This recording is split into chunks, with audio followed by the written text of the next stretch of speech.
Hi, this is Jennifer Lawrence with the America First Project. We're here with Millie. And Millie, how old are you? 11. 11, and where are you from? Northern Virginia. Northern Virginia. So you are decked out. You look fabulous. Why do you support Mr. Trump? So one day I was at home watching the TV. This is before the election sort of began. And then there was this guy. He talked about all the issues we were facing, all the problems. Okay, that's normal. Every politician does that. Then something extraordinary happened. He said how to fix them. And that is amazing. No politician ever says how to fix them. Maybe some do, but they don't really mean it. They're all talk, no action. And I could tell by the way Donald Trump meant that he was going to do some action. But how? Then he said those words I will never, ever in my life forget.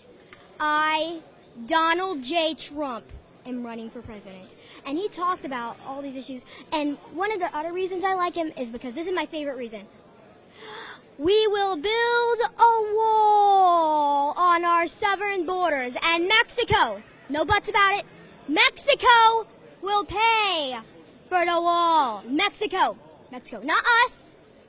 Mexico, one way or another, they are paying for that wall. They will. Do you talk about this to your teacher?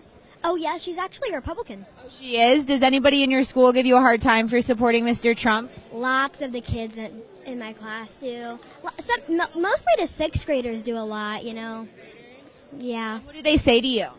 Well, they say they really know me for my golden jacket I love, but then they say, oh, it's Trump girl and stuff like that. But, I don't let it get to me. So what are the major problems you see in this country? Immigration, I love immigrants. If they come here legally. I don't like the word illegally. I like legally.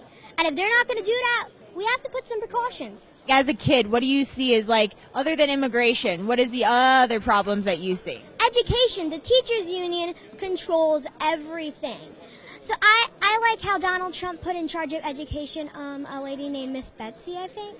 Betsy DeVos? Yes, Miss Betsy DeVos. And she's just great. She's doing everything we need to. And I heavily support school choice. Did your parents get you involved in politics? Not really. Actually, my mommy was a Ted Cruz supporter in the primaries. I told her on the primary, the day of voting, I told her to vote for Trump. She needs to vote for Trump. She didn't listen to me. That's okay.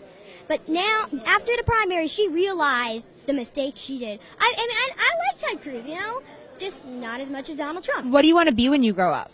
I'm going to graduate from Penn State University, be in the Army for 5 years, be a police officer, be a homicide detective, be a private investigator, all while having the hobby as an Egyptologist and an astronomer. And then I'll retire, become a judge, and then if the country really needs me, I'll run for president. Yes, on the Supreme Court.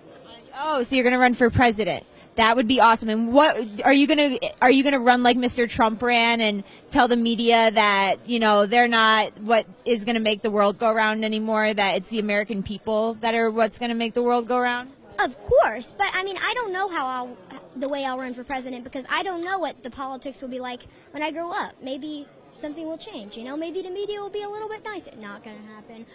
But I just don't know the way I should run yet. And maybe, I won't know that until I'm ready to run for president, which is way after I'm 30, let's just say that.